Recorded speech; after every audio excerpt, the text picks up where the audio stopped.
Okay, we're live. I want to thank everybody for joining us tonight.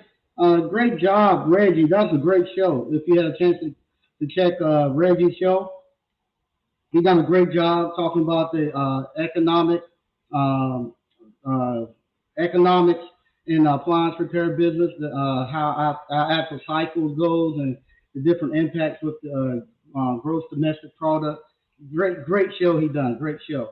I'm the last leg of the power block. Today, Reggie went for an hour. I'm coming in on the back end.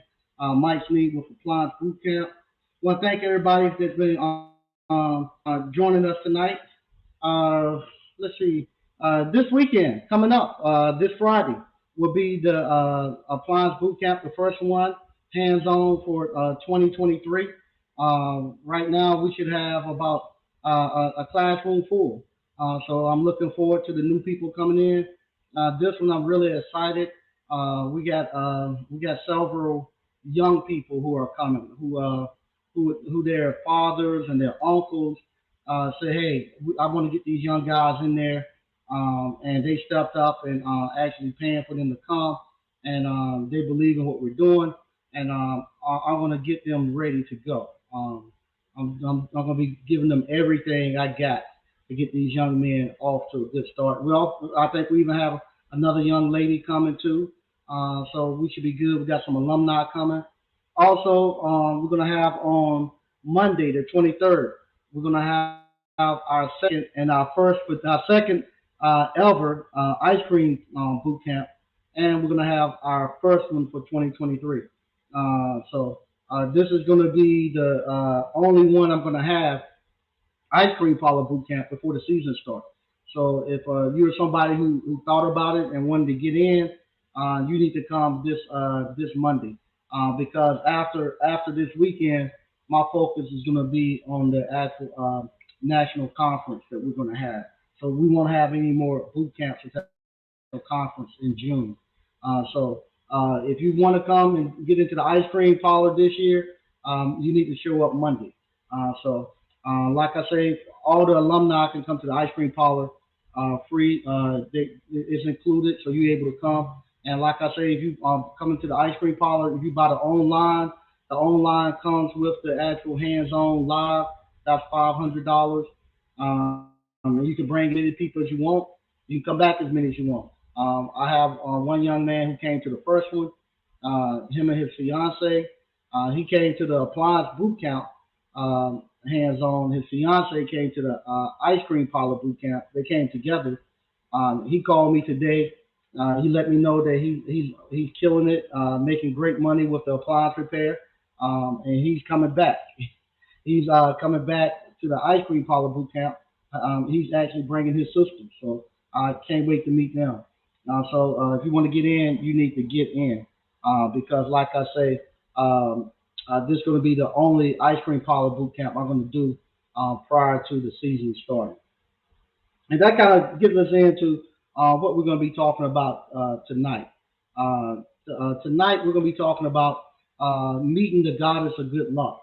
Kind of stem from earlier today. I went on my Facebook. A couple of different events kind of stem this. For one, last week we had an issue with the town had a big issue with what we call our Head Start program. Um, that a lot of people didn't want to see the Head Start. Actually, the building, the town might be taking that building back to actually use it for town purposes. And the Head Start, who's been there probably 40 some years, will have to go look someplace else to actually put their Head Start. So a lot of African Americans were upset about that because they went to the Head Start, and they went to that specific location. But unfortunately, the town is taking it back. So we had an issue there. And then also today earlier, I went out. I came downtown. Today is Martin Luther King Jr. birthday. So shout out to Happy King Day. I was pretty much off today. But I came downtown first thing this morning. I had to do little things here in the shop. I came down here. Downtown was buzzing and busy because all the buildings on the second street over are getting renovated. We got Sergio. You see a video coming out this week from Sergio that I done. You got Sergio who got his building up and running. He got his business in it. It looks fabulous. You have Larry Lane. He owns Double Barley, which is a beer brewing company. He also owns, I think it's Happy Hempy. His name is a hemp store. He's actually bringing his hemp store downtown, and he's renovating that. You got Walker Treasure Box and Miss Adele Walker, her and her husband. They're renovating their storefront. They're going to have the treasure box can actually buy antiques. You will have her real estate office, if I'm not mistaken, is going to be in there. So you got all this work going on all these buildings, and I posted that live, and I got a lot of people asking me, where can I buy one of those buildings? Where I need to find a building, any more buildings downtown. Unfortunately, it's too late down here in Selma now. Selma the train has left. As we used to say, the horse is out the barn now. It's gone, and there's nothing else down here. And also, if you do come, the price is going to be sky high. I was looking at a post somebody had done in where I live at in Clayton.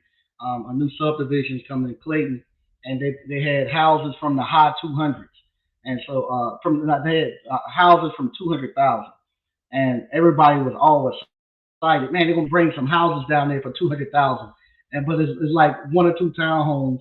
There's maybe one bedroom, one bath that's going for like 299 or 295. The rest of them like 400 and some change starting off. So people were complaining, you can't, you don't have anything here you can afford anymore. What happened? Can't nobody afford these prices. And so that's what we're going to be talking about tonight. The goddess of good luck. I have been warning people I came out here begging people to come buy these buildings when I first got here. These buildings were dirt cheap.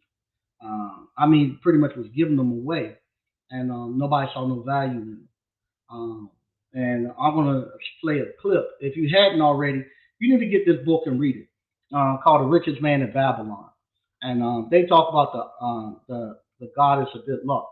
And this is how I felt 2 years ago, actually coming to the town, telling people to buy these buildings, and how I feel right now, still 3 years later, with Appliance Boot Camp, telling you all you need to get into these skilled trades, you need to get into Appliance Boot Camp and learn how to start your own business. I feel like this right here. So we're gonna let this play, then we'll come back and have a discussion. So let me pull it up real quick. And like I say, if you hadn't already, this is a good book to get. It's called The Richest Man in Babylon. Okay, we're gonna play it, and if you can hear it, put just a one in the chat so I know y'all can hear it.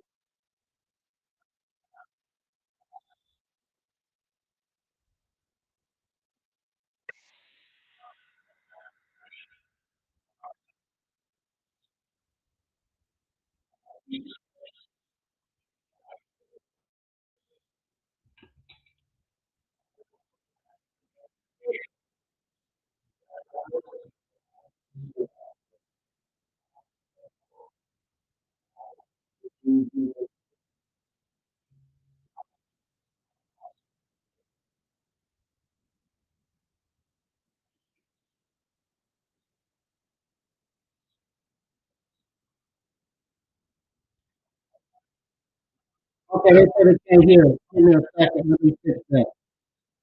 Let me fix that real quick. Uh,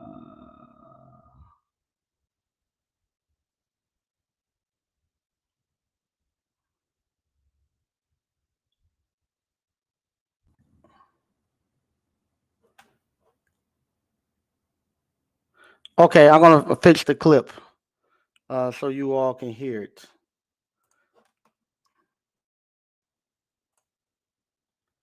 Boop, boop, boop, boom.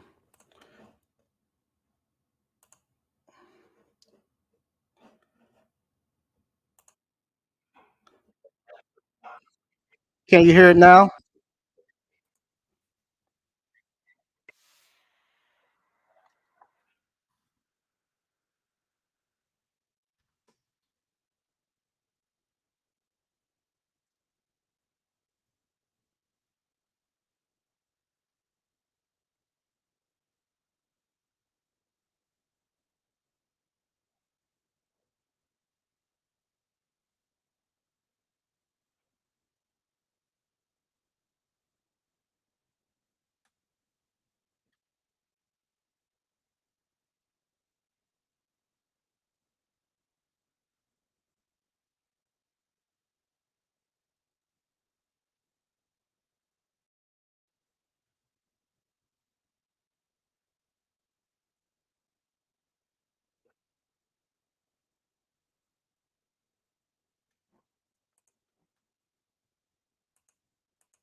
Okay, let me figure this out real quick.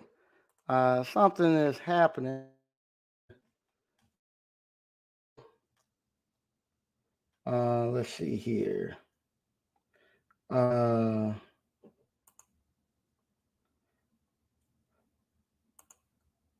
I'm gonna see if I can fix it real quick so we can hear it. Okay, give me 1 second. I'll see if I can I can set it up. Share screen there. Okay, I got it now. I got it. All right. So I found it. So we're gonna go ahead and get this thing the way it should be. All right. So we should be able to hear it now. Only to see it escape. Many hands were raised, among them that of the merchant. Arcad motioned to him to speak. As you suggested this approach, we should like to hear first from you. I will gladly relate a tale, he resumed, that doth illustrate how closely unto a man good luck may approach, and how blindly he may permit it to escape, much to his loss and later regret. Many years ago, when I was a young man, just married and well started to earning, my father did come one day and urge most that I enter upon an investment. The son of one of his good friends had taken notice of a barren tract of land not far beyond the outer walls of our city. It lay high above the canal where no water could reach it. The son of my father's friend devised a plan to purchase this land, build 3 large water wheels that could be operated by oxen, and thereby raise the life-giving waters to the fertile soil. This accomplished, he planned to divide it into small tracts and sell to the residents of the city for herb patches. The son of my father's friend did not possess sufficient gold to complete such an undertaking. Like myself, he was a young man earning a fair sum. His father, like mine, was a man of large family and small means. He therefore decided to interest a group of men to enter the enterprise with him. The group was to comprise 12, each of whom must be a money earner and agree to pay 1/10 of his earnings into the enterprise until the land was made ready for sale. All would then share justly in the profits in proportion to their investment. Thou, my son, bespoke my father unto me, art now in thy young manhood. It is my deep desire that thou begin the building of a valuable estate for thyself, that thou mayest become respected among men.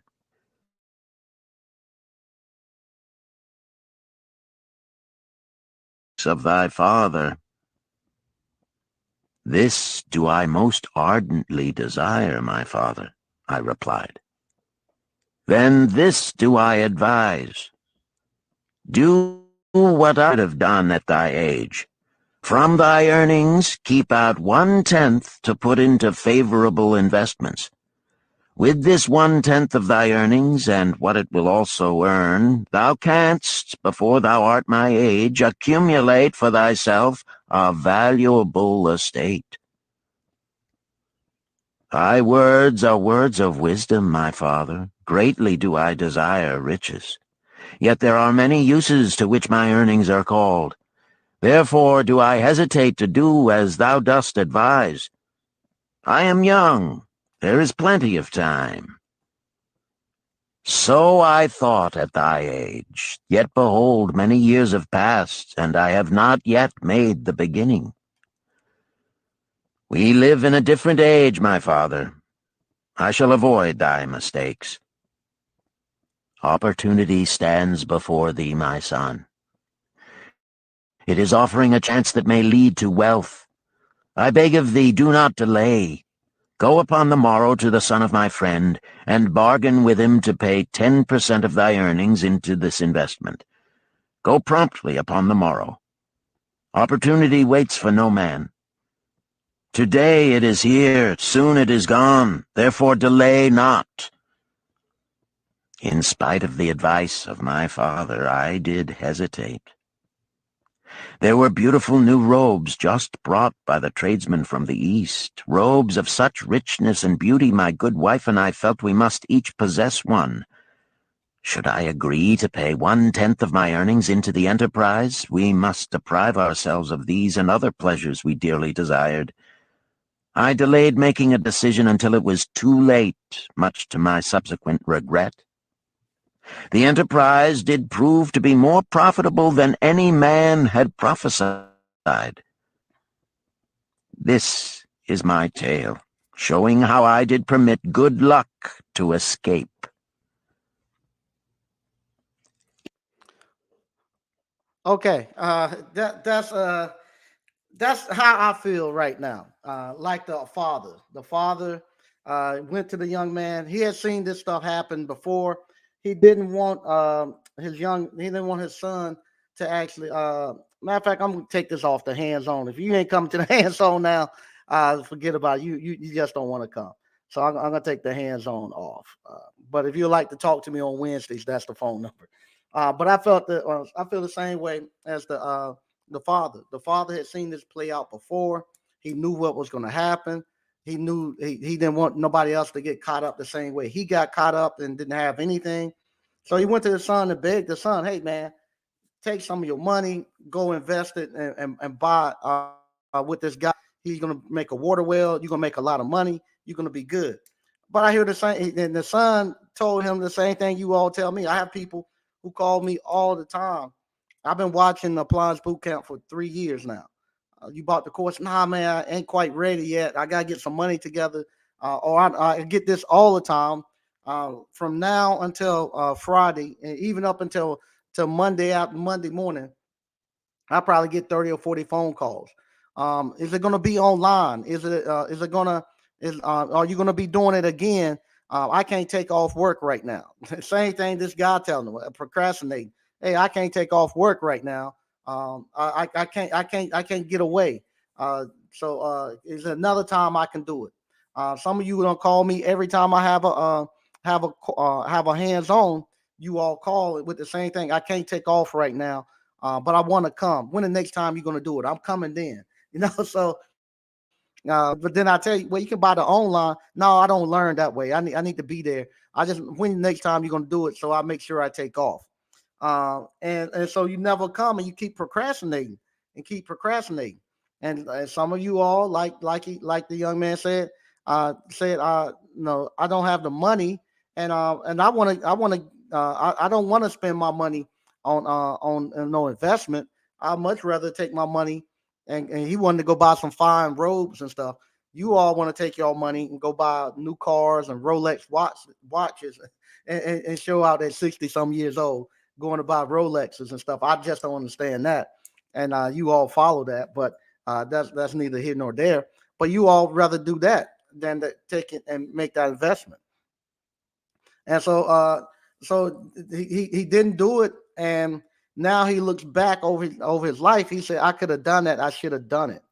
And that's now where a lot of people I come in and they tell me, I got told all day today, you was just lucky. You was lucky. I wasn't lucky when I came here and bought these buildings. I wasn't lucky at all.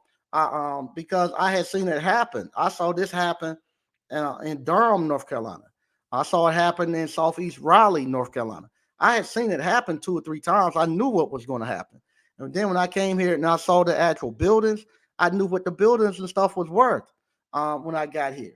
And so, like I said, I seen my old business partners do it so many times. I knew what was going to happen. That's why I kept begging. I went, like I say, I went to y'all saw me on the internet begging. I tried to I tried to buy all the buildings down here at one time. Y'all remember that when we try to have bring everybody here the first year I was here and buy them there, but they only showing building and they ended up pushing that the one that they showed us, they end up pushing it down. And I put an offer on it, and then the offer that I put an offer on it, and then when I got ready to go buy it, somebody off the internet, when we got ready to meet at the lawyer's office, I already called and almost doubled the bid and bought the buildings, and they pushed them down. I still don't know who bought them, but I saw it coming, so it wasn't luck. I knew it was going to be here. I was trying to warn everybody, and the same people who were complaining the other night about them moving the actual daycare. I went and talked to them personally and begged them, y'all bring y'all money, let's buy it. I went to the church. I said, y'all have churches. We're in the middle of COVID. You can't open up the church doors, but you're still taking up tithes and offering. Take that money and come down here and let's buy these buildings. And they told me they couldn't do it. They said they didn't want to do it. They didn't want the buildings. And now they mad because they don't have a building. We could have owned all of downtown. It was for sale. Could have owned all the downtown, but nobody wanted the buildings. Same thing. I'm coming to you all now. Say, hey, we can buy us a warranty company. We got enough people here, and we got enough revenue amongst each other where we can actually pool our money together, and we can get them. We can get Old Republic, Choice. We get them out the way. We be in total control of everything from the insurance all the way down to the customer, and we have all of that stuff where we own all of that. And now we the big man on the block. We don't have to go to nobody ask for anything. You don't have to worry about warranty companies now not giving you rates. We the warranty company, so we set the rates. And you don't worry about them cutting your calls off. You'll own it, so they won't cut. You don't have to worry about getting your phone your calls getting cut off. And not only that, would you make money on the actual back end as the contractor doing the work, but you also get dividends from actually owning the actual business, owning the company that actually sells the warranty. So it's so much stuff we can do now that we can pull our stuff together, but we can't be procrastinating. We can't be like they're just talking about in the richest man of Babylon, where people coming to you with opportunity and you don't want to take it, and then later on you say, oh, you had good luck. So we're gonna listen to one too. This is another one I want to talk about. This is one dealing with the guy who sells goats. Where he's a meat, he sells meat, and he had the guy he wanted to sell him some goats and stuff, and he didn't want to take the deal. And we're gonna listen to this one, and then we'll come back and have a discussion on this too. And I think I'll figure this out now, how to actually share. I gotta click it's a little thing at the screen that says share audio, so I have to share the audio too. All right, here we go. In this tale, we see how good luck waits to come to that man who accepts opportunity, commented a swarthy man of the desert. To the building of an estate, there must always be the beginning. That start may be a few pieces of gold or silver which a man diverts from his earnings to his first investment. I myself am the owner of many herds. The start of my herds I did begin when I was a mere boy, and did purchase with 1 piece of silver a young calf. This, being the beginning of my wealth, was of great importance to me. To take his first start to building an estate is as good luck as can come to any man. With all men, that first step, which changes them from men who earn from their own labor to men who draw dividends from the earnings of their gold, is important. Some fortunately take it when young and thereby outstrip in financial success those who do take it later, or those unfortunate men, like the father of this merchant, who never take it. Had our friend, the merchant, taken this step in his early manhood when this opportunity came to him, this day he would be blessed with much more of this world's goods. Should the good luck of our friend the cloth weaver cause him to take such a step at this time, it will indeed be but the beginning of much greater good fortune. "Thank you. I like to speak also," a stranger from another country arose. "I am a Syrian. Not so well do I speak your tongue. I wish to call this friend, the merchant, a name. Maybe you think it not polite, this name. Yet I wish to call him that. But alas, I not know your word for it. If I do call it in Syrian, you will not understand. Therefore, please, some good gentleman, tell me that right name you call man who puts off doing those things that mighty good for him." "Procrastinator," called a voice. "That's him," shouted the Syrian, waving his hands excitedly. "He accepts not opportunity when she comes. He waits. He says, I have much business right now. By and by I talk to you. Opportunity she will not wait for such slow fellow. She thinks if a man desires to be lucky, he will step quick. Any man who not step quick when opportunity comes, he big procrastinator like our friend, this merchant." The merchant arose and bowed good-naturedly in response to the laughter. "My admiration, stranger within our gates who hesitates not to speak the truth." And now let us hear another tale of opportunity. "Who has for us another experience?" demanded Arcad. "I have," responded a red-robed man of middle age. "I am a buyer of animals, mostly camels and horses. Sometimes I do also buy the sheep and goats. The tale I am about to relate will tell truthfully how opportunity came one night when I did least expect it. Perhaps for this reason I did let it escape. Of this you shall be the judge. Returning to the city one evening after a disheartening 10 days' journey in search of camels, I was much angered to find the gates of the city closed and locked. While my slaves spread our tent for the night, which we looked to spend with little food and no water, I was approached by an elderly farmer who, like ourselves, found himself lied. "Honored sir," he addressed me, "from thy appearance I do judge thee to be a buyer.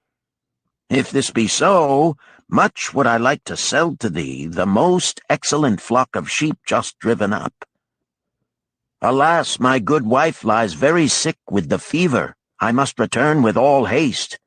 Buy thou my sheep, that I and my slaves may mount our camels and travel back without delay."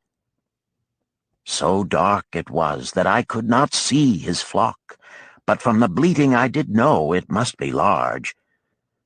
Having wasted 10 days searching for camels I could not find, I was glad to bargain with him. In his anxiety, he did set a most reasonable price.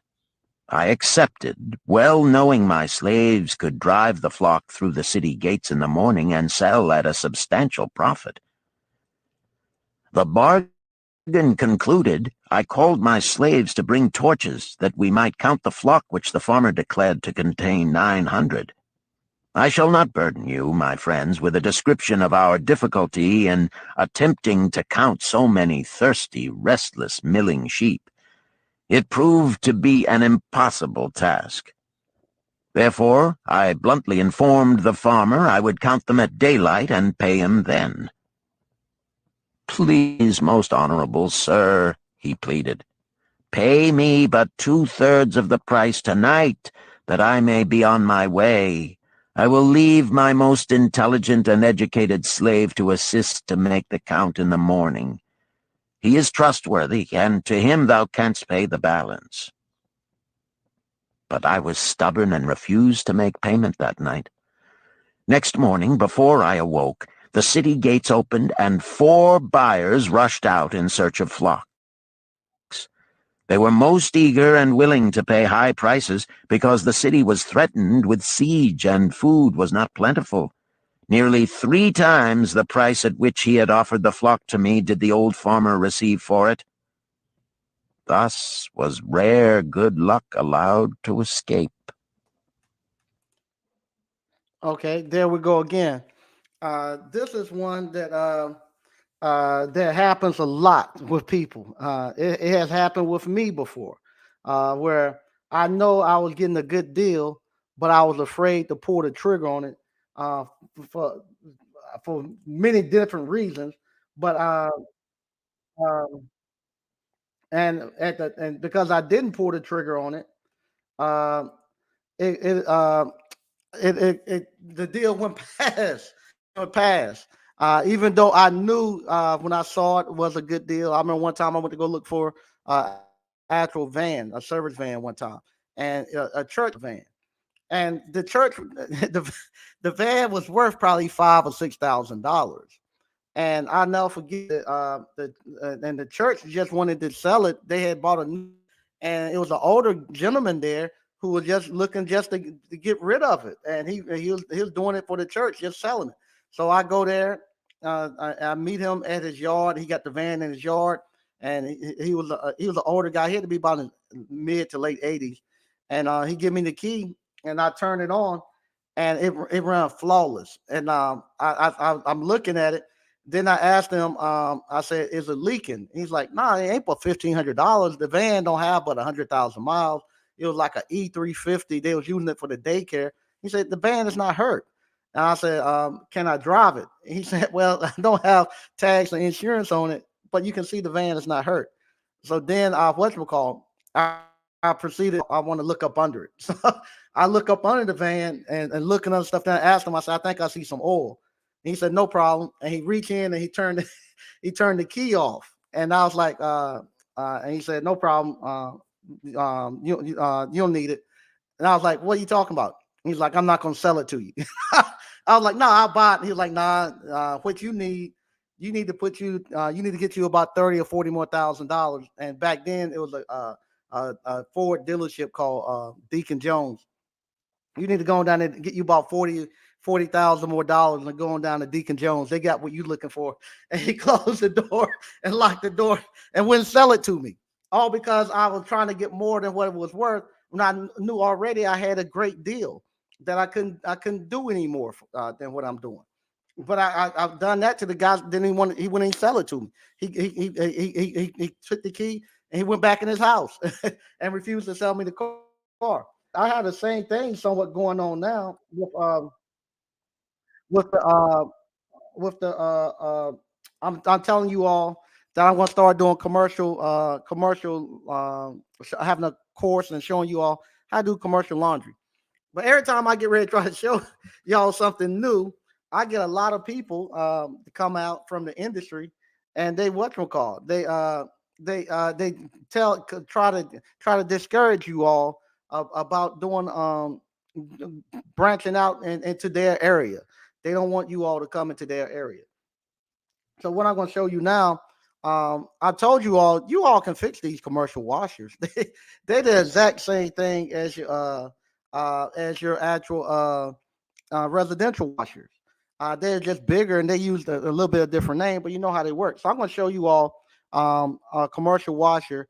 They call it a drain valve because they actually just and gravity pulls their water out. But I'm going to show you how you repair a drain valve, what we'll call a drain pump on a commercial washer. And then I'm going to talk a little bit more about the guy who comes out every time and argues about me trying to show y'all something. So this right here is the actual drain valve. And the washer, this is the washers that we have here in the actual appliance boot camp also. This presentation will guide you through the cleaning and replacement of the drain valve. Dexter Laundry recommends that all service and troubleshooting be done. And like I said, you can go online. Dexter have Live everything you voltage is need to present do inside of every right on Dexter their machine. website for the washers. Extreme You all caution should don't be really used if you this decide course, to troubleshoot but your if somebody equipment. wants to come here Dexter and actually Laundry work on always them, I have recommends it that you here. disconnect power to your washer or dryer before attempting any service. Warning: failure to follow these instructions can result in death, fire, or electrical shock. The tools needed for this procedure are a ratchet, a 3/8 and 5/16 socket, and a Phillips screwdriver. To start, power down the washer and close off the water supplies to the washer. Remove the 2 Phillips screws securing the lower service panel. Remove the lower service panel from the washer. Using a ratchet and a 5/16 socket, loosen the hose clamp securing the drain hose to the drain valve. Remove the drain hose from the drain valve. Inspect the drain valve for any damage or obstructions. Remove any obstructions or debris from the drain valve and drain hose. To test the operation of the drain valve, the water should remain in the off position, but power should be restored. With the drain hose still disconnected, power up the machine to start a wash cycle. The drain valve should close as power is applied to the drain valve. Inspect to make sure the drain valve is closing and sealing properly. Power down the machine to ensure the drain valve opens when the power is removed. If the drain valve does not open, close, or seal properly, replace the drain valve. To replace the drain valve, with the lower service door removed, power down the machine. Using a ratchet and a 5/16 socket, loosen the rear hose clamp securing the drain hose to the drain valve. Disconnect the brown-yellow wire, the blue neutral wire, and the green ground wire from the drain valve assembly. Using a ratchet and a 3/8 socket, remove the 2 bolts securing the drain valve bracket to the frame of the washer. Remove the drain valve assembly.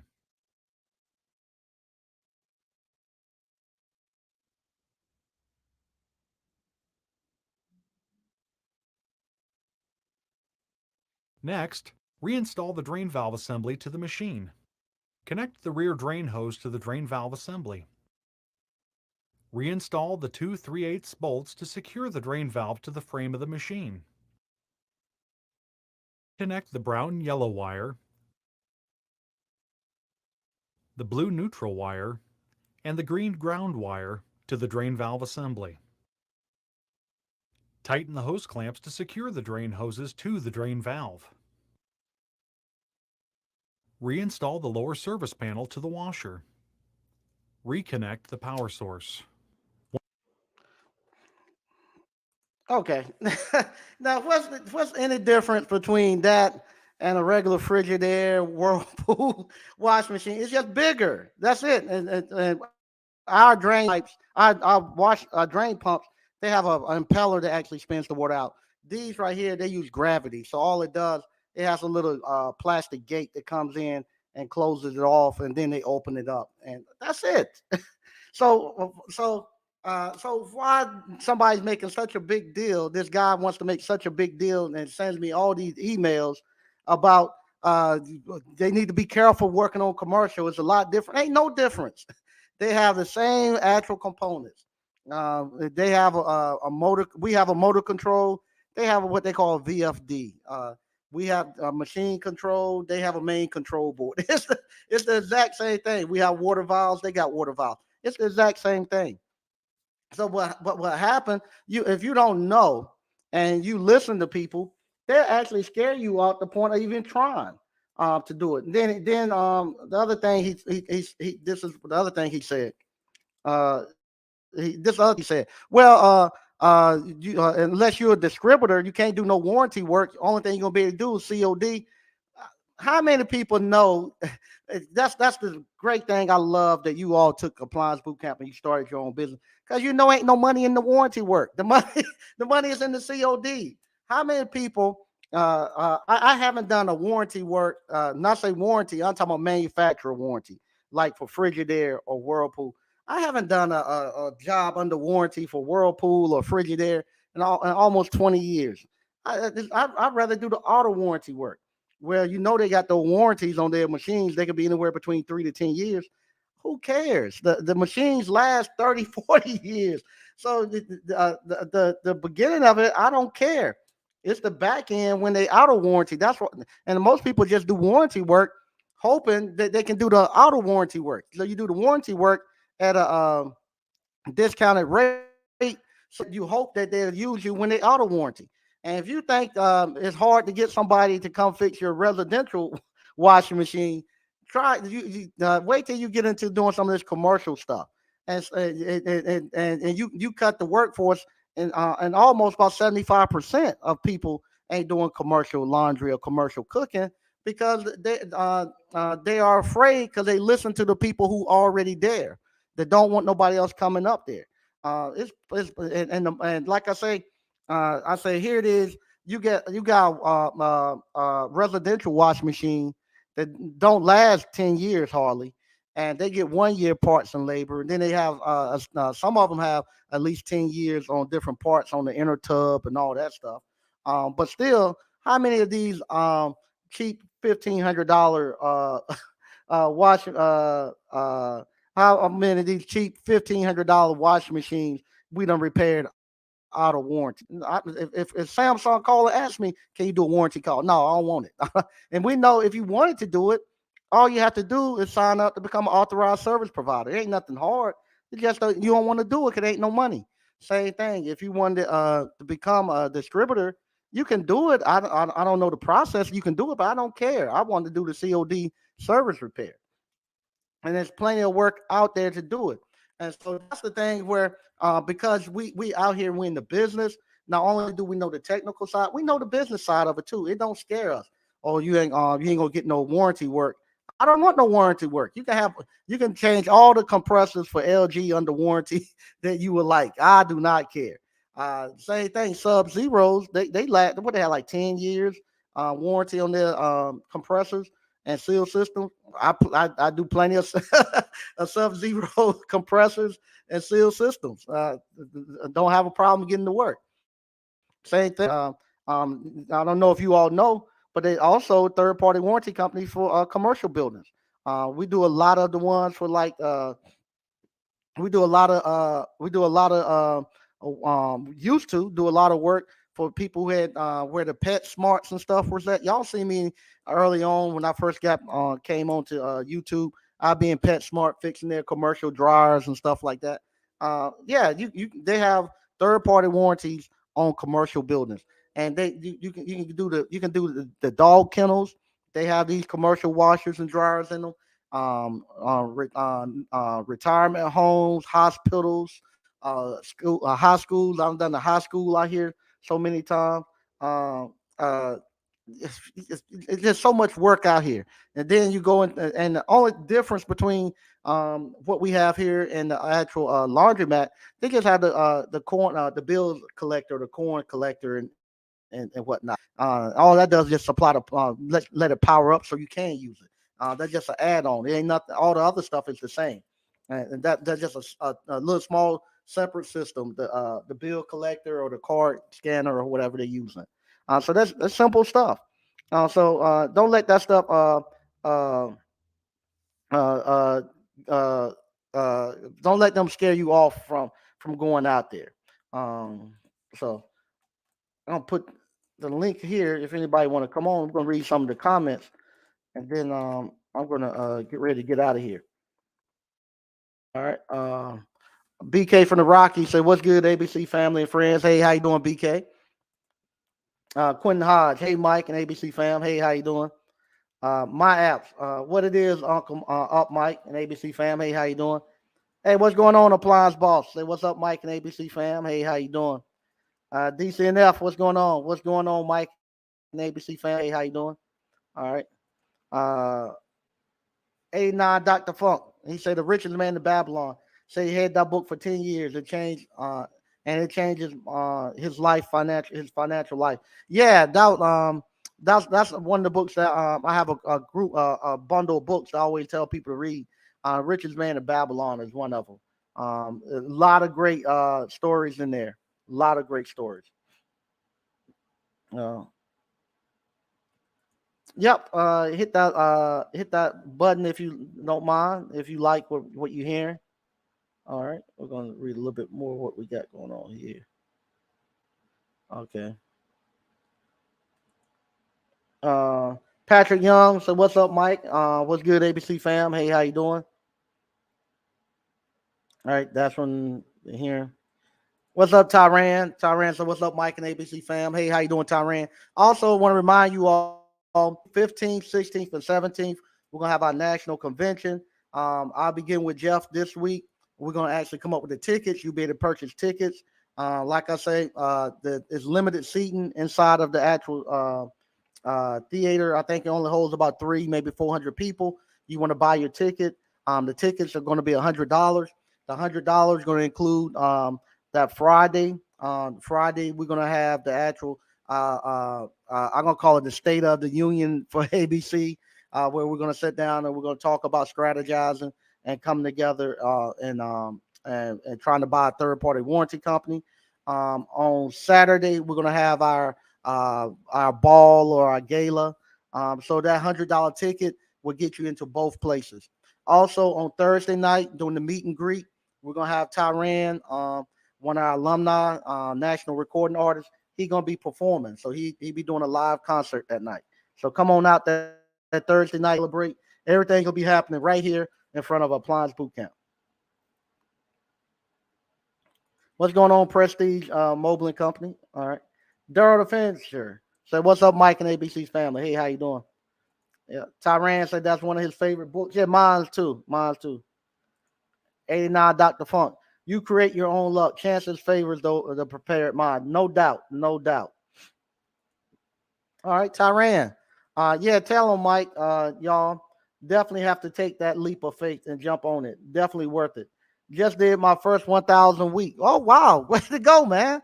Only doing 1 or 3 stops a day. And this ain't even the busy season. Correct. And if you all don't know, Tyran started when we had the Encompass Day. That's he bought the course then. He paid $500 for the course.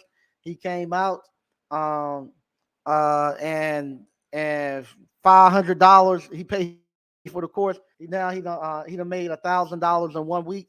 1 week done paid him back for all he put in the course. He probably made his money back in maybe in a month or two. He probably made 500. He probably made in the first week or two, $500. But he had never had any experience repairing appliances or anything. He's out here killing it. Fair use. I guess for the YouTube, fair use. I guess they copyright. I don't really care about that. I don't get much money off the YouTube things.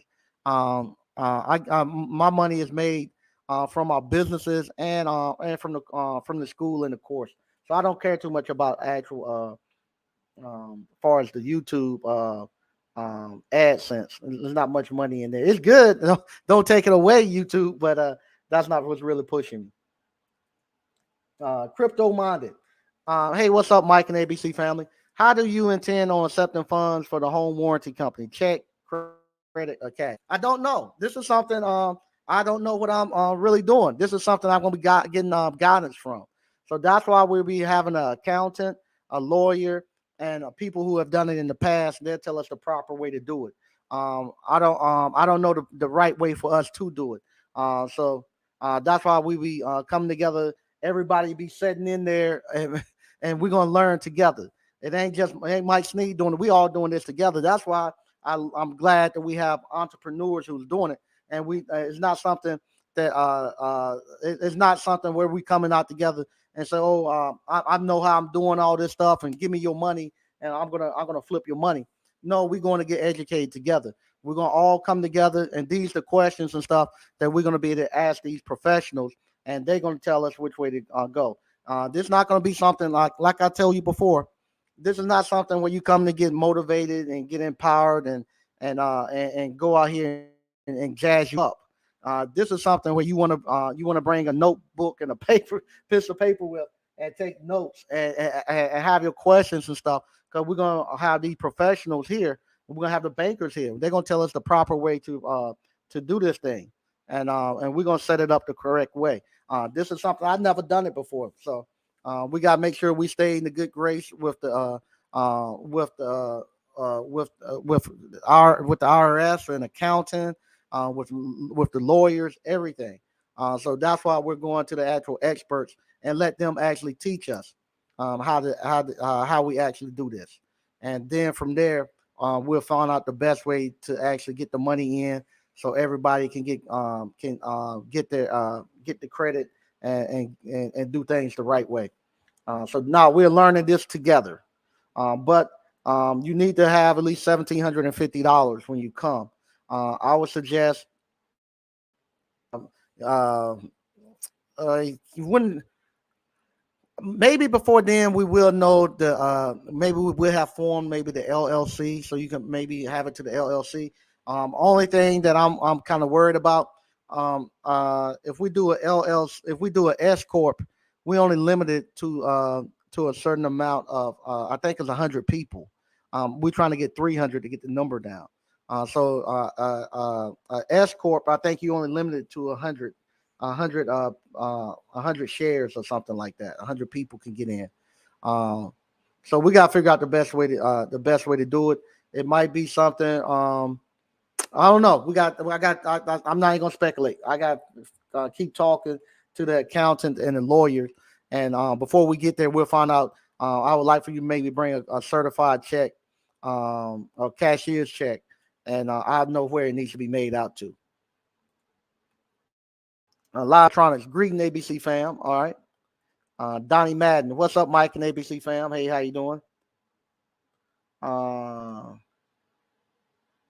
MC Kenny said the goddess of good luck is like I can't pronounce it, like Kishma.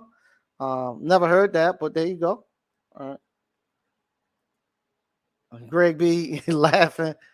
Mona laugh. That's what you get. Yeah, yeah. Like I said, the van was it was a great van. But I'm there. I'll never forget. I looked up. I'm gonna look up on the van, see if it had, see if oil had blew back from the motor. Wasn't no oil. I was just trying to be a butt. And like I said, one for like $1,500. The van was worth every bit 5,000-6,000. And he cut it off, and I'll never forget. It was right there off of Buffalo Road. The old man cut it off, put the key in his pocket, locked the door, walked in his house. He won't gonna sell it to me, and he didn't. He didn't sell it to me, and the van was gone. Probably the next day I come back and we're gonna go apologize. The van was gone. I think a group of Hispanic guys got it, and it was gone. Because I was gonna go back and apologize, but it was gone the next day. Paul Brown, what's up, Mike and ABC family? Hey, how you doing? Okay, DCNF say they coming for the commercial side. All right, there you go. Yeah, what we're gonna with the commercial side, I'm gonna have it just gonna be one day, and what we're gonna do just gonna be just a tear down. So everybody, if you want to see it, it ain't gonna be me. It's gonna be for people who already know how to repair appliances. So people like DCNF and everybody else who know how to repair a washer, know how to repair a dryer. It's not gonna be me teaching you how to how actually washer work and how to check a heater element or a drain pump. It ain't gonna be none of that. It's gonna be we're gonna pull this thing out here, and they'll be able to take it apart and see how everything come together, so they're comfortable with it and they go. We'll have the schematics and all that stuff. These right here, you can actually program them so you can actually do extra cycles and stuff. Show them how to do that. But that's it's gonna be an advanced course where the people who come here, it ain't me teaching you. The people who come here already know, and they just tearing it apart and whatnot. Paul Brown. So what's up, Mike and ABC fam? Hey, how you doing? Um, Bless King, easy money. Yeah, yeah, yeah, yeah. It's easy. Like I say, I used to fix them all the time. I used to fix them all the time.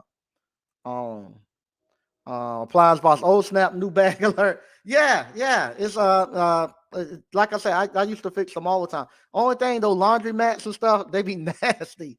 They be nasty back there. But it's good money. Greg B. Why would he say that when the commercial appliances train laundromat owners how to do the repair? Yeah, there you go. Yeah, that's another thing. People, if you own a laundromat, they do these training courses right here for free. They it's an actual black guy that goes around. I forget. I think it's PS Laundry or something. He goes around and train all the laundromat people all the time. Yes. See, that's the thing that happens once you're in the business, like Greg and stuff in the business. He been watching this, and the guy that somebody come try to tell you something like that, you can easily dispute it. Man, come on. They showing laundromat people how to fix it because they ain't got enough people to fix them. And the laundromat people are older; they don't want to fix them. If these guys got laundromats and stuff, a lot of them they older guys. They don't want to be out there trying to pull no to pull those drums. Sometimes it take two people to pull that dryer drum out. If you got to change the bearing in that dryer, and he don't want to be out there trying to fight that thing, lifting that thing up. Man, you knock that out for me. Go ahead and knock it out. No, yeah, yep. DCNF COD powers my business. Everybody know that. Yep. 89 Dr. Funk. Manufacturer warranty pay slave wages. Yep. The third party warranty company pay better than the manufacturer, which is great. Yeah, it is. That's the thing. Nobody wants to go do manufacturer's work. All right. There you go. DCNF. Just did an LG seal system last week. Evaporator, compressor, filter dry. There you go. There you go.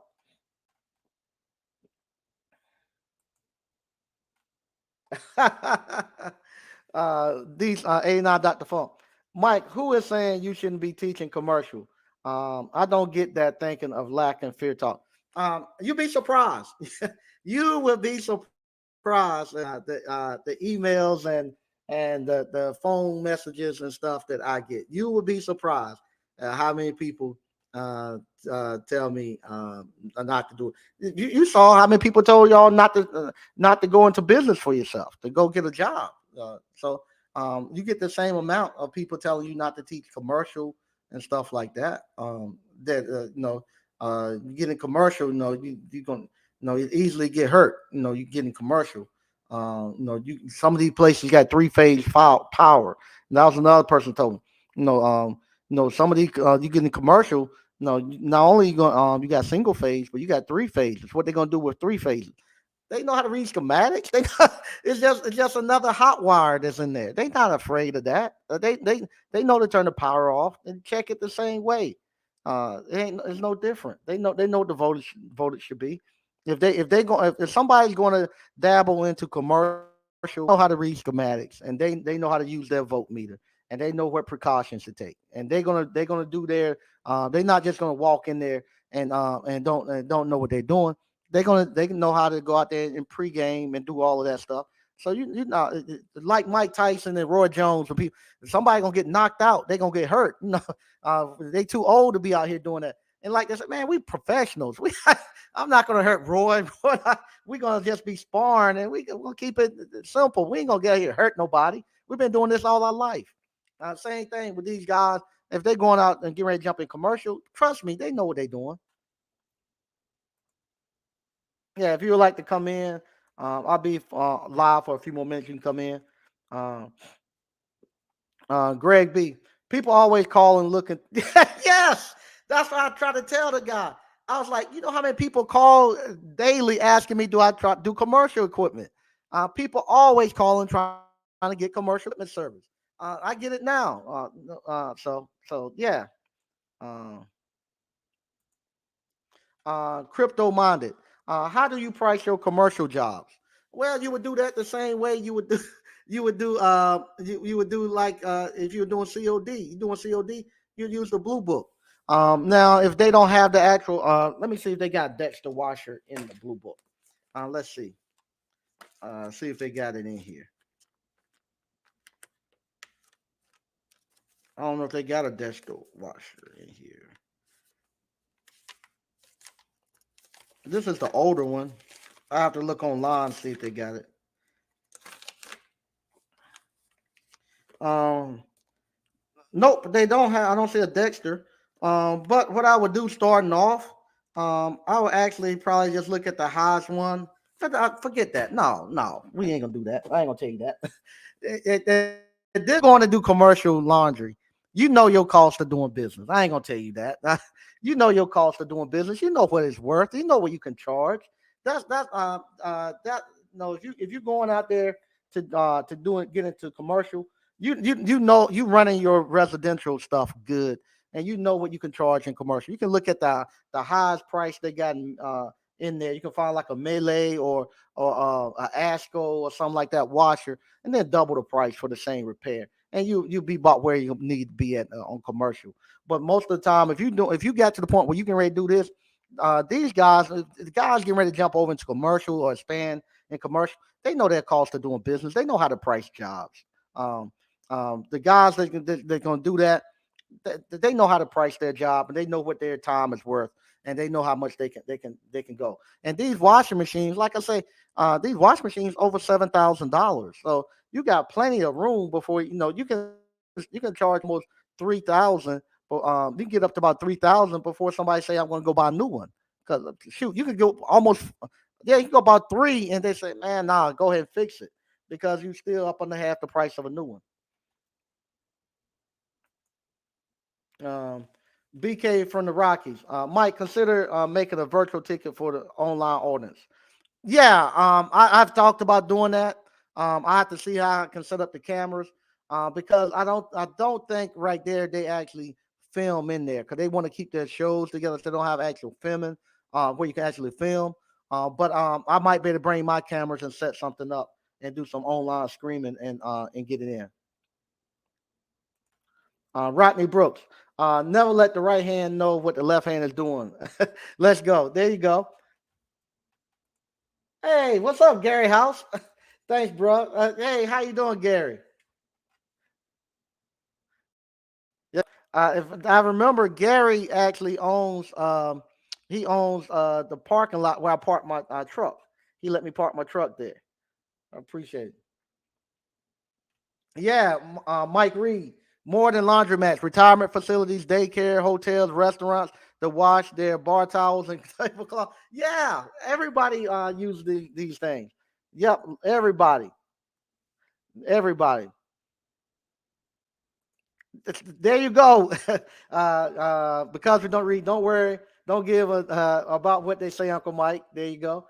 I'm trying to cut back. My wife said I've been using a lot of left hand words here lately, so I'm trying to. This my New Year resolution is to try to not have such of a potty mouth and try to stay away from the left hand words. uh, uh, because we don't read, Prince Yalsa. We get into commercial. We double. There you go. Just double the check. No doubt. There you go. Um, Mike Reed. Commercial provides stability when residential has seasonal swings. No doubt. No doubt. There you go. There you go. There you go. Greg B. I get calls for commercial equipment daily. No. There you go. Appliance boss. We get them every week. It's part of my 2023 plan. There you go. Yeah, you can easily get into it. It's not it's the exact same thing. Everything that we have to have in the residential is the same thing they got in that commercial unit. It's just bigger. That's it. Everything works the exact same. It's just bigger. You just got to get used to the name. Like I say, we say a drain pump. They say drain valve. We have a motor control. They have a VFD, and I think that's variable frequency device or something. because their motors, they have a variable speed motor that drive actually the VFD talks to the motor, and it also talks to the main control board. Just like we have the machine control board that talks to our motor that talks to the main control board. As a matter of fact, it's the exact same thing. Let me see if I can find one. And they have the exact same problems that we have with our wash machines. They go through the exact same things. Let's see here. I'm going to show you all this. Just like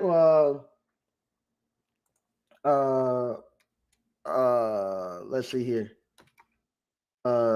Just like Whirlpool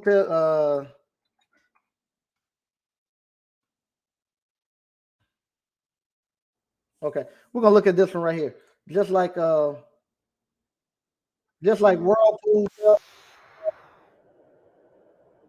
get the actual is it F51.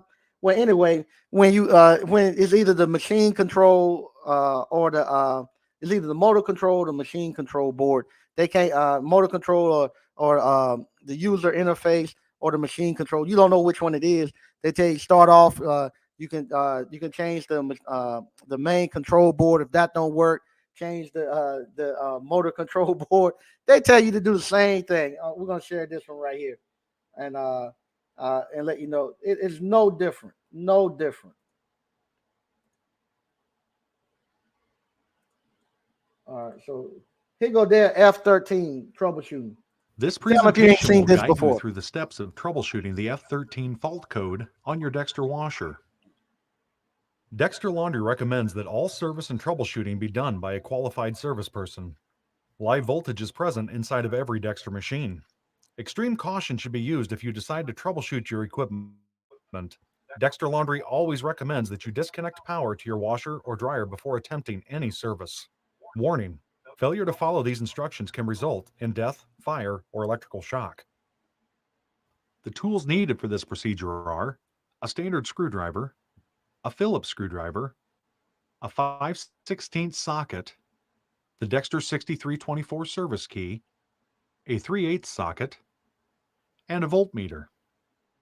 When the F13 fault code is present on the front control display of the Dexter washer, the first step to troubleshooting is to access the variable frequency drive, or VFD, display. Using a 5/16 socket and ratchet, remove the screw securing the VFD cover. This allows access to This right here is actually what we would call the motor control board. the VFD display. Check the VFD display for error codes. If the A10 is present on the VFD display, use the following steps to troubleshoot the error code. The first step to correcting the fault code F13 is to power down the washer. Then, remove and replace the data cable that connects the VFD to the main control board.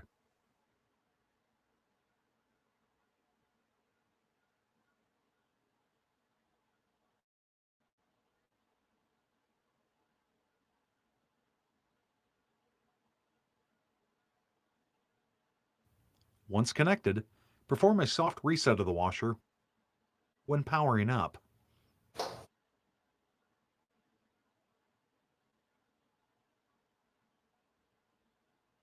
If the F13 fault code is still present after changing the data cable, replace the main control board.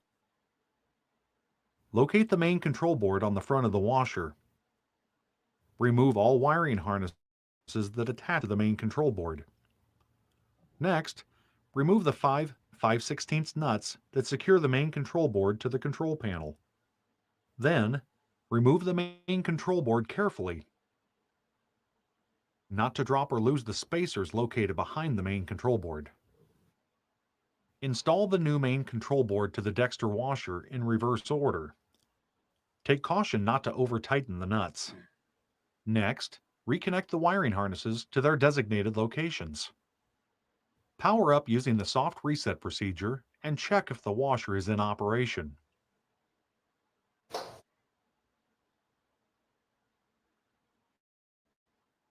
If the F13 issue still persists after installing the new main control board, the next step is to replace the VFD. Before installing a new VFD, there are 3 items that need to be checked for proper working order. These are the incoming voltage, the braking resistors, and the motor resistance. All 3 of these steps will require the use of a voltmeter. Now you see, this is the same stuff that we we do with residential washing. It's no different. No different. No different at all. The exact same stuff that we do. The exact same stuff. So why can't we just uh go over to the commercial? It's no different. This stuff that we know how to do. I'm gonna read a couple more of these, then I'm gonna get out of here. Mike Reed, for pricing your commercial jobs, you look at a warranty labor guide the factory provides and plug it into your labor rates. There you go. Saying that's what I was telling them. They should know their cost of doing business, and they can just put it into their actual. If you have the online version, you can do it that way. Otherwise, you can use the Appliance boot camp. I said Appliance boot camp. The Blue Book, and you can just find you a new labor rate that you would use for the commercial ones. So. Exactly, and they put it moo ha ha ha. There you go. They pay it, no doubt. All right. Greg B say he getting ready to said not yet. He hasn't gotten into commercial yet, but it's easy. Commercial appliances, cha-ching, yeah. And the good thing about commercial, all the times when I was in trouble, they have a number right there on the front. You call, you talk to an engineer. They talk to you right there on the phone and get you straight.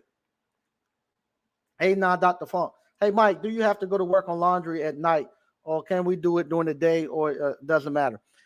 When I used to do laundromats, I could go there anytime. They always had 2 or 3 of them broken, so it didn't matter. A lot of the laundromats were 24 hours, or they give me a passcode to get in, so I could do the laundromats at any time. But if you now the rest nursing homes, I don't think the correct name is resting homes anymore, but nursing homes, those they usually had just maybe one washer or maybe one dryer, and they wanted you to fix those quick because what happened, you have people in there that are sick and they're constantly messing the beds and stuff up, so they got to constantly be washing sheets and all that stuff to kill the germs and all that stuff from getting in there. So those places, they wanted me in there right then and there. Same things with the dog kennels and stuff like that, where they boarding dogs and stuff. Those, they constantly having accidents and stuff, and they need that stuff fixed right then and there. Otherwise, they gotta take them to the laundromats or use some other type of cleaning service. Same thing now with the dry cleaners. I used to do a lot of work on dry cleaners, on their actual those presses and those heads they use to iron the shirts and stuff.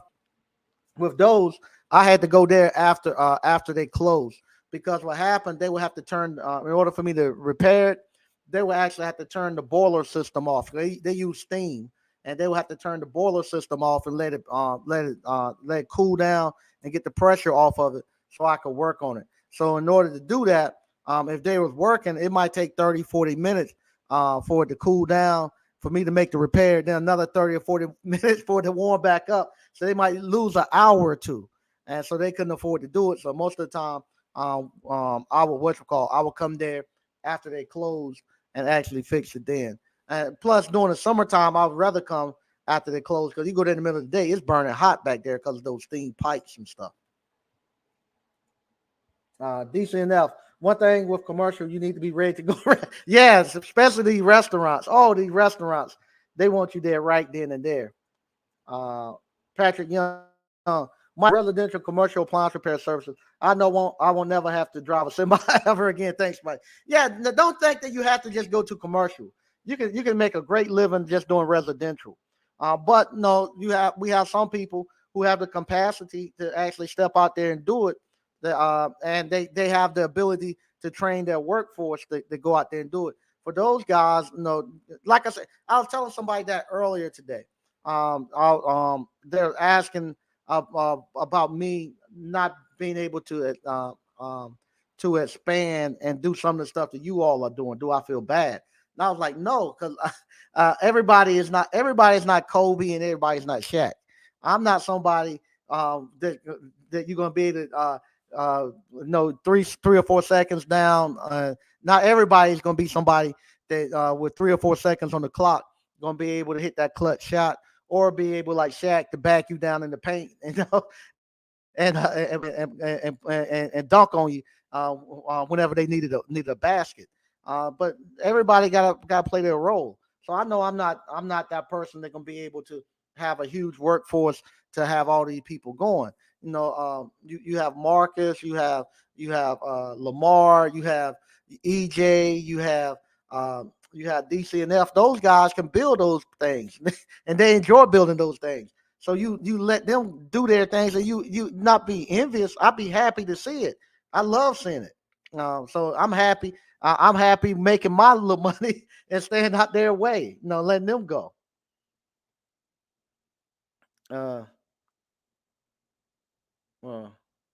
Okay, they networking. DC and F. Okay, they networking.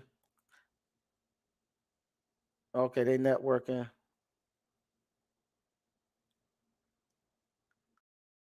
They working. Okay, Mike Reed. All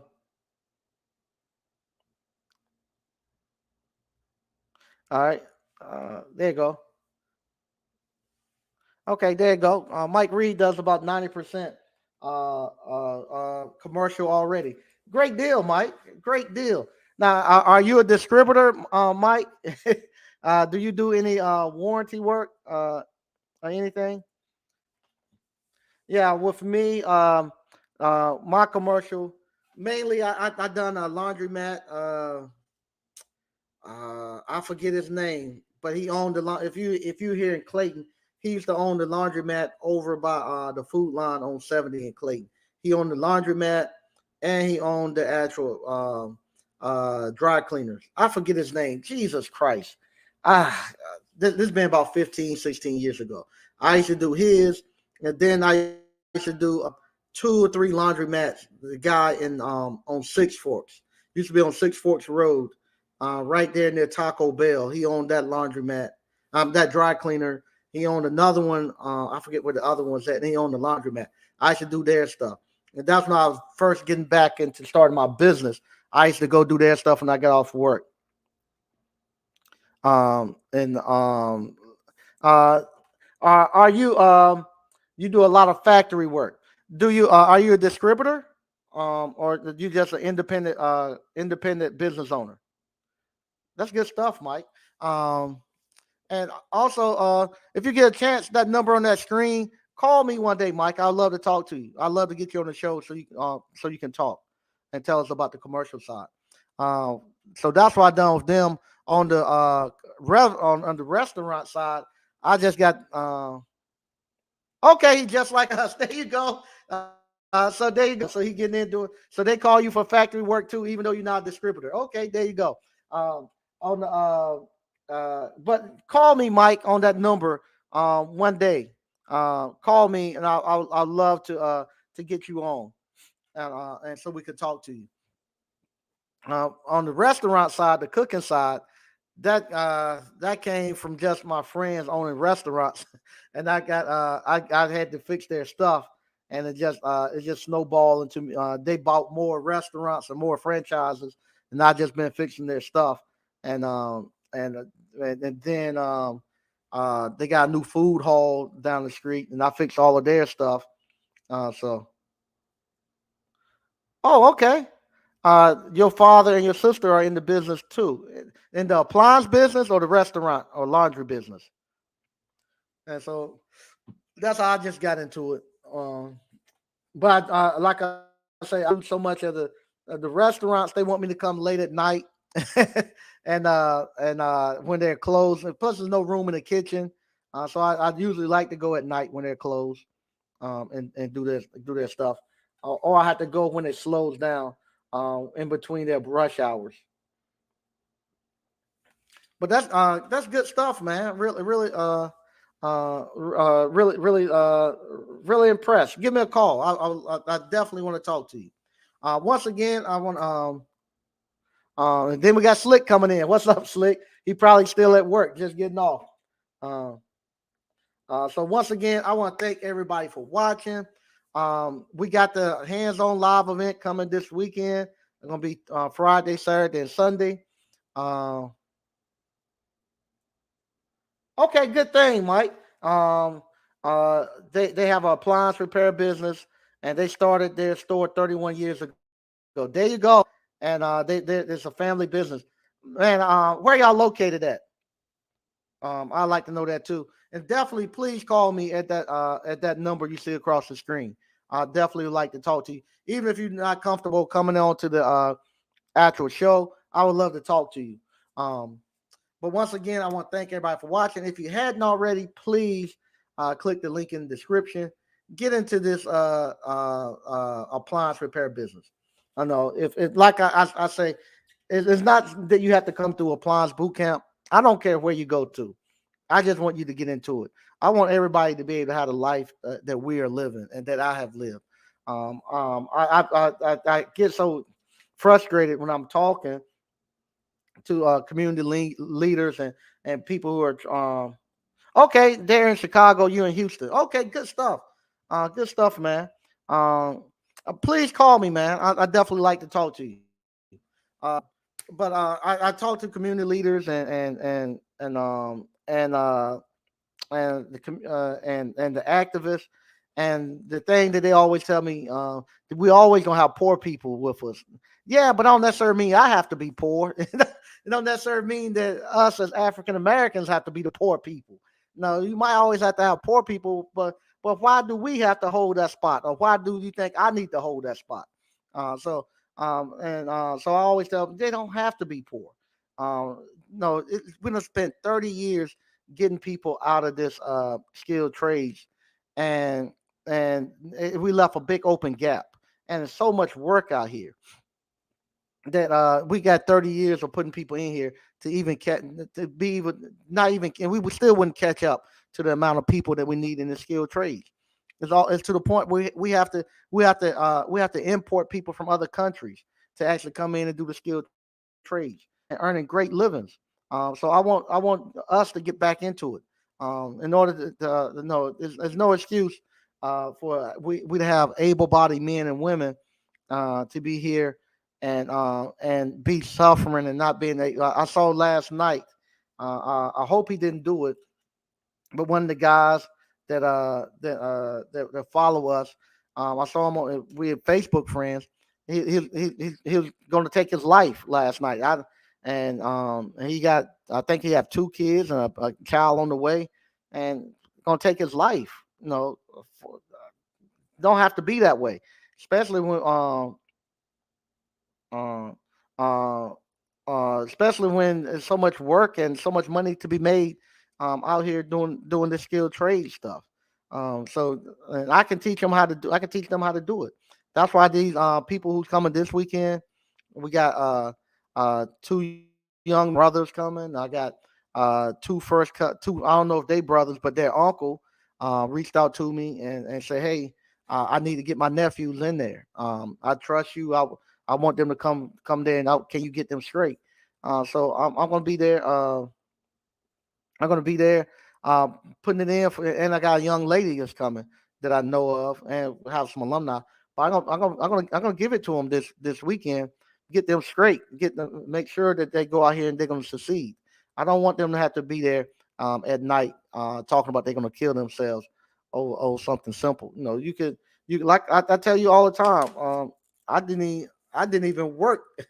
I didn't even work today, and I had people drop me off checks. 225, 131, and $85. No, I didn't even have to work today, and I got checks dropped off. And I want them to be able to have that same life. I'm going to be next couple of months. We traveling quite a bit. I want people to have that lifestyle. I want them to be able to look forward to what's coming up in life. I'm happy. I got a new ice cream parlor that I'm building. I got a class for people who come in to learn how to start their ice cream parlor. I met a guy. I was getting ready to go buy a bigger batch freezer, a bigger Emery Thompson, a 24 quart. I saw one for sale on eBay. Reached out to the guy. The guy was he was a brother and he couldn't believe it. I was calling, I was telling him I'm in the ice cream business down here, and something that was gonna cost me 40,000, he let me have it for like 7,000. And not only that, but he said, hey, I'm coming to Charlotte. I want to see you. So he gonna bring it to me. He gonna drive it down here on his way to Charlotte and bring it to me. And I hope to get some videos with him. He got a big operation up in Philadelphia, and he what's it called? He's buying all new equipment, and he'll just swapping out his equipment. And he said, I didn't think. He said I never thought of you were gonna call me, you know. And so he anxious to meet me, and I'm anxious to meet him. To have that type of joy, I want everybody to experience that. I want everybody to be experience that type of joy and be able to provide for their families and stuff. So if you don't come to me, you got Mona. You can go to SSG Academy. You can go to TMM. You can go to Dryer. You can go to Samurai. You can go to Cornerstone. You can go to Fred's.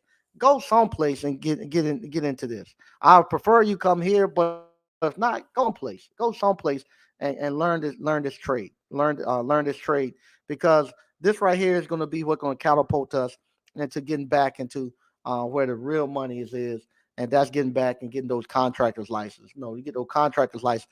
You can bid on stuff that costs $1 million, $2 million, and whatnot. So we got to get back into that. So once again, I want to thank everybody. Okay. Okay, Mike Reed said just let him know. Yeah, call me. This number right here, 919-373-5526. Call me anytime. Anytime you get ready, call me. And he said he's been watching since the first video. I appreciate it. And I haven't seen you in a while, man. How you doing, James? Uh, Glad to see you. Yep, next, nice batch freezer, Emery Thompson. Yep. That money like it came off the press machine, no doubt. Yeah, yeah. It's a nice batch freezer. I have one, but it's just a CB350. I need the 24 quart. And this guy, he had a couple of them, but he's redoing his whole operation. So, and he does a lot more Italian ice, I think. But once again, I want to thank everybody for watching. Man, enjoying it. The 2023 starting off good. We're gonna, like I say, we got the hands-on live this weekend. If you coming, come on and come. If you want to come to the ice cream parlor, that's gonna be on Monday. Like I said, ice cream parlor. If you bought the course, the online course or the hands-on course, um, come on down, and you can bring the family or whoever's gonna run it with you. Okay, there you go, James. Good man doing plumbing. There you go. Lately chasing money and passion. Okay, there you go, man. Appreciate it. Once again, thank everybody for watching, and I'll see you all on Thursday. Bye bye.